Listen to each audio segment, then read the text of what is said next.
Salve, salve família, aqui quem fala é o Lutz do canal Cortes Podcast e no meu primeiro mês monetizado eu já fiz $3.000 só seguindo o que esse cara fala no curso dele. Então se você quer ganhar dinheiro com internet e YouTube sem nem precisar aparecer, confere o primeiro link na descrição. O que vocês acham aí do metaverso?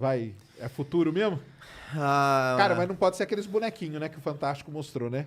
Não, Aí vai ser sacanagem, pode ser né? que comece por isso. Pô, aí o bonequinho eu tô fora. Mas não cara. é que assim, a gente sempre tem uma questão de tecnologia que é o seguinte, a gente subestima a tecnologia no curto prazo e superestima a longo prazo, né? O famoso caso Jetsons, os carros voavam, né? Aí eles olhavam, então hoje a gente tem carro voando? Não, mas tá quase, mas não tem assim comum, não é de mercado. Você não chega na concessionária, eu quero esse carro que voa, ele faz quantos por hora, né? Ele tem paraquedas, você não vê isso. Mas olha só, tecnologia touchscreen. 10 anos atrás não tinha. Claro. Não, isso aí com certeza. E nos Jetsons não tem. Ele ainda aperta o botão para falar com o chefe lá no... Né, que o trabalho é remoto, né? Ele fala com o chefe da casa dele, não é? Já era um visionário. Olha só, gente, então, ou seja, ele já viu, já previu o home office. Profético, cara. Tem uns filmes e desenhos que são muito proféticos, cara. Simpsons, total. Tá acontecendo algumas bizarrices no mercado, né? Vi uma reportagem que os caras venderam um iate dentro Um iate do... por 30 milhões, 30 cara. milhões de dólares. Pro cara já montar ali Tipo, espaço de show. Exato. Cabine de vista pro mar, cara. Você tem muita liquidez no mundo. E aí, obviamente, quem ganhou muito dinheiro com isso, que você tá pensando na cabeça de pessoas que comuns, vamos chamar de pessoas comuns como nós, jamais faria isso. Agora, pensa uma pessoa que ela investiu no Bitcoin há 15 anos atrás, porque ele já acreditava, já no 10 anos atrás. Acreditava nisso, tinha, sei lá, 10 Bitcoins, aí eu vi que hoje ele tem 1 bilhão. Uhum. Aí ele fala, cara, isso é algo novo, é uma NFT, é um jogo, é um universo novo. Tá, vou comprar por 31 milhões, porque pra ele não é 31 milhões, pra ele é ponto um. Relativo, né? Mas assim, o cara correu um risco ali, que na verdade ele é um risco de uma indústria em crescimento, né? O que eu quero dizer com isso? Eu acho que o metaverso ele é uma realidade e ele vai absorver essa digitalização das nossas vidas em algum momento. Ele vai refletir isso. Só que, cara, a gente está assumindo... O cara que comprou um iate dentro do metaverso X, ele assume que aquele metaverso ele vai progredir e se tornar um metaverso com um número de pessoas relevante. Só que eu acho que vão emergir vários metaversos que vão desaguar em poucos metaversos que serão relevantes na vida dos seres humanos. Sobrar no final poucos, né? Exatamente. É como se fosse uma competição. Puta, quem vai ser mais competente para reter essas pessoas dentro desses espaços digitais, entendeu? Então acho que passa por isso. Muitos metaversos... Eu não acho isso. Eu acho que provavelmente a gente vai ter um mundo em que os metaversos eles são integrados. Por exemplo... Você não acha que vai morrer? Universos paralelos. Por exemplo, você já tem hoje, é notório, que várias companhias fazem o System as a Service lá, o SaaS. Então, elas compartilham tecnologia em prol de mesma coisa. Vai só plugando os APIs, né, uma coisa na outra.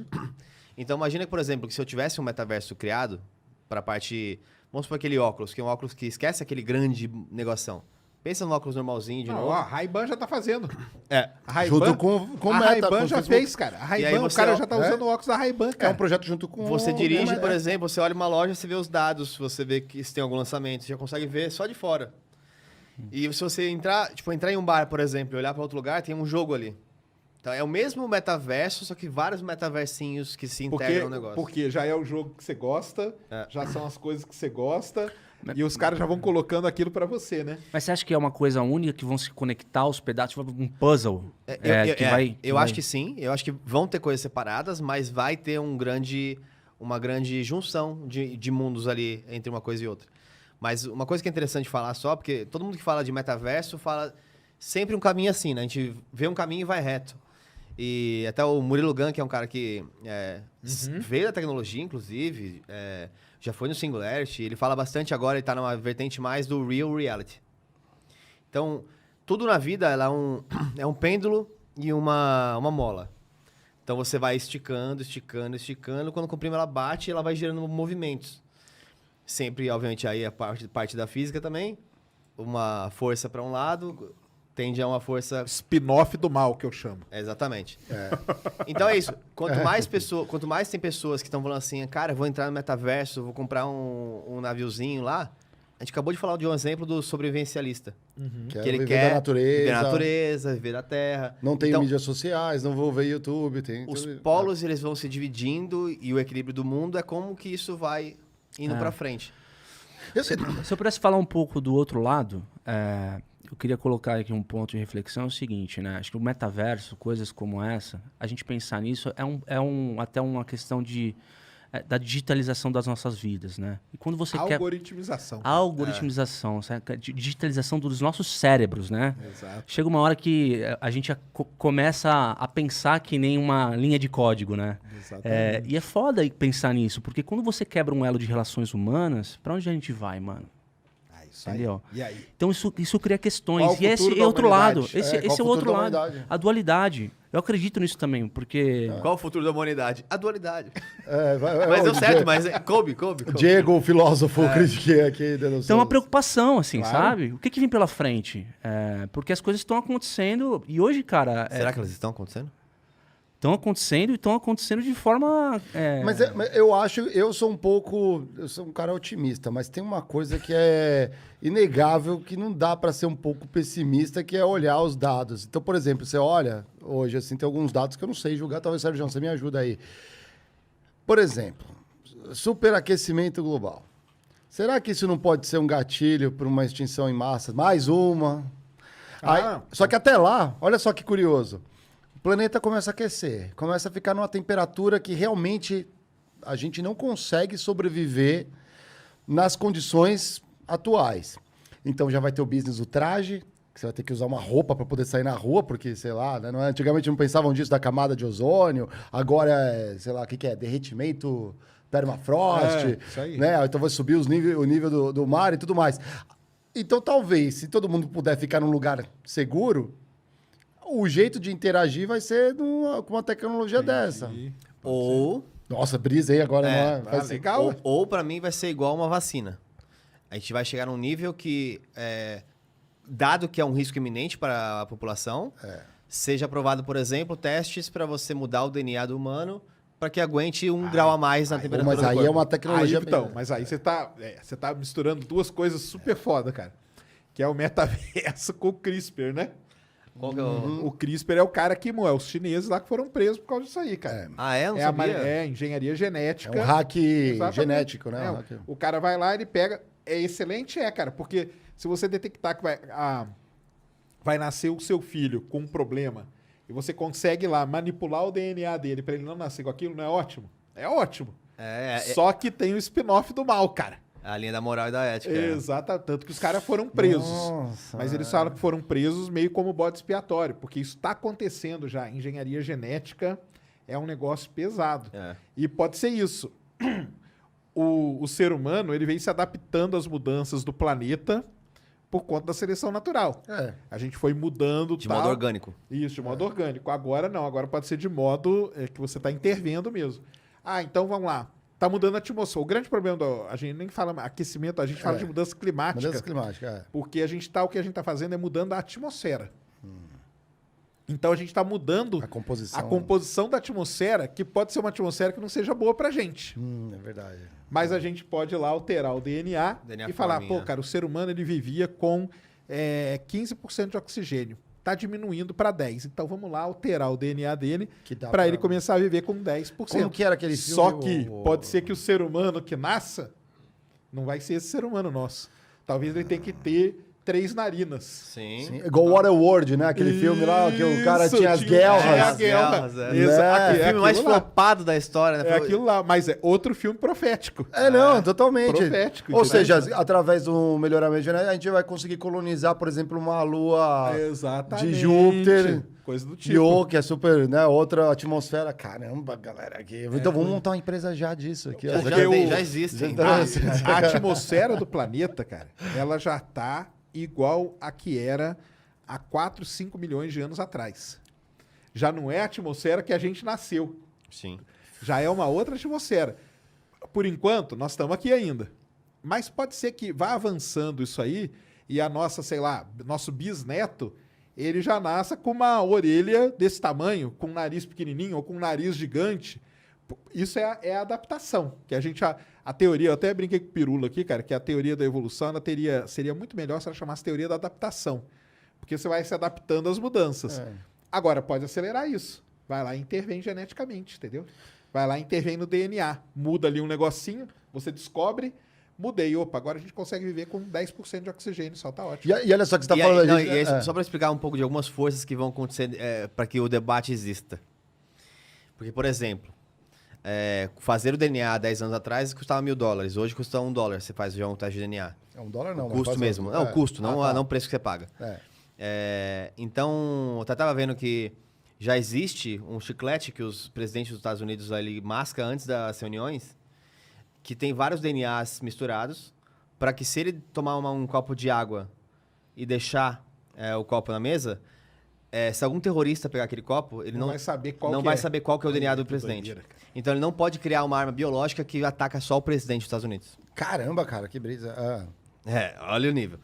Então, o que vai existir tá bom, a gente gasta, por exemplo, hoje R$1 bilhão com a vacina para essa doença. E se a gente só fizesse com que essa doença não existisse, através do DNA, já colocasse a correção lá? Algum momento vai chegar uma conta econômica que isso faz sentido, que é melhor, e a população vai debater, a vacina hoje já fala que vai virar jacaré, né? Mas, de fato, vai ter um momento que talvez a gente vire jacaré e a gente vai estar ok com isso, porque a solução a evolução. Vai ser a solução. Mas será que, por exemplo, falaram de respirar, né? Com pouco oxigênio, mas para que respirar? Respirar é um problema. Num exoesqueleto, né, cibernético, você não respira, você põe uma bateria ali, não é? Então, aí você entra na outra, cara, que é o lance das IAs, né? E da famosa singularidade, né? Exato. Vai ter qual que é o ponto aí da singularidade, né? E quando, né, a máquina, cara, não precisa do ser humano não, cara. O bicho respira. Fator tripa. Sim. Só vem aqui e enche o saco, cara. Não, Entendeu? inclusive tem aquele... Como é que é o nome daquele projeto lá para 2045? Que os caras... até para dar condições, a autonomia para o ser humano na exploração espacial, posto que, por exemplo, se você pegar o exemplo de Marte, você tem aí um universo de 9 meses para o cara chegar lá e tudo mais. Um desses passos de evolução tecnológica é você criar um exoesqueleto e transportar Sim. A tua a consciência o para avatar. que você, como um cara não avatar. biológico, Avatar. você tem um avatar não biológico que consiga suportar condições que não tem na Terra. Isso é Isso é muito uma louco. doideira, cara. Tem um pessoal hoje que discute esse lance, se um dia a máquina vai ganhar consciência. Entendeu? Starnet no filme do... Skynet, exatamente. Cara. E aí o Pena veio aqui, cara, o exemplo que ele deu é sensacional. Por exemplo, você tem um macaco, né? O que o macaco pode fazer pra você? Nada, cara. Ele vai ali e pega a banana melhor que você. E o dia que a máquina olhar pra você, fala, cara, o que o ser humano pode fazer pra mim? Nada, cara. Só me enche o saco. Larga esse cara ali no canto, cara. Fator entendeu? tripa. O fator tripa, deixa ele no canto. Porque a máquina, a gente já consegue se reproduzir, ou seja, a gente consegue mandar a nossa informação para outras, a gente já consegue, o lance do xadrez, né, que é famosíssimo, né, cara? Sim. Hoje você não consegue mais ganhar, né? No começo você ganha, hoje não consegue mais, né? E por quê? Ganha um tipo de consciência. Exato. Mas tem um debate aí, né? Será que o ser humano, ainda assim, diante de toda a inteligência artificial e as tecnologias que estão emergindo, ainda assim é o cara que aperta o botão primeiro? Sim, não. Né? Eu acho que tem a sensibilidade humana, né, cara? Sim. Eu dou o exemplo do Fedor. O Fedor é um robozão russo. Colocaram ele dentro de uma nave e mandaram ele para a estação espacial. Ele fez até joinha na hora que ele decolou, mandou joinha e tudo e tal. Essas naves, elas acoplam tudo automaticamente. Só que quando dá pau, o ser humano assume e faz acoplamento manual. O Fedor foi tranquilão, fez joinha, bandeirinha da Rússia. Na hora que foi acoplar, deu pau. E aí ele não assumiu. Não assumiu, se ferrou ainda, né? Se ferrou, tiveram que dar várias voltas lá até corrigir o problema e acoplar automático. Mas essa é a pergunta, entendeu? Será que teremos máquinas autônomas a ponto de realmente não precisar da figura do ser humano? Isso é o que está caminhando, né, cara? O Black Mirror, esse papo. Não, aqui, é Black Mirror total, cara. E aí, a escada de evolução tecnológica para a exploração espacial, os caras falam que o último estágio é o holograma. É você ter a... É o metaverso, né? É você ter a presença do ser humano ali de uma forma que você nem precise, de fato, de um instrumento ali, de um exoesqueleto, etc. Você vai ter presença com a sua consciência em lugares sabe-se lá Deus aonde no espaço, porque você vai ter condição. É o que a gente falou, cara. Por que nós vamos pra Marte se a gente pode pôr o Marte no nosso metaverso? E vamos todo mundo se encontrar lá na beira do Monte Olympus, entendeu? Acho que também tem aquele lance da gente querer perpetuar a espécie, né? Sim. Aí vem o paradoxo de Fermi, aquelas coisas todas. Mas aí pro metaverso funcionar, uma tecnologia espacial que tem que estar boa é o 5G, né? Que o pessoal fala, né? Ele tem que estar bombando, né? Mas vem, né? Esse vem, né? Vem, né? Acho que o 5G vem, né? Vem se não tiver a galera aí que inventa a história com a tecnologia aí, né? Até a disputa política por cima, né? Tem dois gatilhos, né? Acho que é o 5G e a computação quântica, né? Que tá chegando aí, vai ter os primeiros casos de uso. Mas o problema o grande lance da tecnologia 5G é que os caras esperam acabar com a latência. Sim. Então você vai baixar, fazer download instantâneo dos mais diversos tipos de arquivo. E quando você fala de metaverso, você fala de processamento, as coisas podem começar a acontecer instantaneamente com esse tipo de tecnologia. Você acaba com Não, tudo. mas o pessoal fala pra ele funcionar, tem que ser, né, cara? Tem que ser um negócio assim, né? Porque se for aquele negócio... Meu filho que falou, ele viu a matéria no Fantástico, foi muito engraçado. Não, mas nós vamos ficar assim, ó, e não vai ser legal. Durão, né? Durão. Não. Falei, não, mas aí vai estar o 5G, você vai estar tranquilo. Legal. Como a cabeça da criança é muito legal, né? Ele falou, não, mas você vai estar assim? Assim não tem assim não graça quero. nenhuma. E outra coisa, o quanto tem para melhorar no acabamento e na perfeição de um metaverso que realmente pode se assemelhar a essa sala que a gente está fazendo podcast agora. E ter as mesmas sensações. Será que a gente vai conseguir chegar numa sala, num podcast, onde no metaverso vai ser exatamente aí, ó, igual? podcast no metaverso aí. Cara, eu acho que talvez demore, mas vou falar que tecnicamente é possível. Não vou cometer essa gafe, mas é aquilo. Se a gente pode pensar, a gente pode criar, né? Então, talvez demore um tempo, mas a gente pode criar.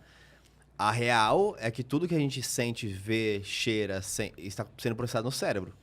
Sim. Então, seria possível, você falar assim, será que vai ser tão real quanto estar aqui? Em teoria, você pode criar os mesmos impulsos de cheiro, de gosto, de visão na cabeça e você pode estar com o olho fechado. Sim, Isso é muito Black Mirror, hein, mano? Não, mas a gente... Não, domingo lá... Vocês não viram o Fantástico, né? Não. Não viram? Não vi. Então, o Fantástico fez uma reportagem... O Metaverso, ele ganhou. O Fantástico fez uma reportagem, cara. E o repórter do Fantástico foi entrevistar o cara do Meta. Entendeu? Esse daí eu vi. Aí que foi aqueles bonequinhos, Isso. entendeu? Tá. Aí meu filho olhou e falou, mas esse bonequinho... Eu prefiro o Fortnite. Exatamente, porque não tá legal. Muito melhor, não tá legal. Aí o cara falou assim... reproduziu uma mesa de reunião. Aí ele chamou o cara do Fantástico, lá dentro do Meta. Falou, senta aqui do meu lado, mas não pode encostar. Encostar não tem isso ainda. Entendeu? Mas eles fizeram... Ele fez a entrevista lá no Meta, os dois sentados igual a gente aqui. E o cara com uma luva pegando Então, objeto, né? isso. Mas já tem o estudo que se você aí você pode colocar até no YouTube, deve ter para achar. Aqueles cientistas estavam avaliando a percepção do tato, Sim. que colocavam uma perna de uma boneca e aí era um espelho na sua frente, o que você via era, na verdade, a perna de uma boneca. E aí o cara pegava tipo um espeto e espetava na perna da boneca. E as pessoas, todas elas sentiam. Entendi. Porque elas estavam tão... São várias pessoas de frente, assim, ó. E elas fazem isso com uma boneca. Caralho. E as pessoas sentem. Ô, louco. Porque é aquilo... Elas estão tão ali, né? Porque é parte do que seu cérebro processa, que é a mesma coisa que, por exemplo, você pode ver em veteranos de guerra, que eles sentem dor no membro que eles não têm mais. Sim. E aí tem aquele negócio de... Claro. É a mesma coisa. Membro fantasma. Membro fantasma, Exato. isso aí. É a mesma coisa. Em teoria, você pode sentir algo que não está lá.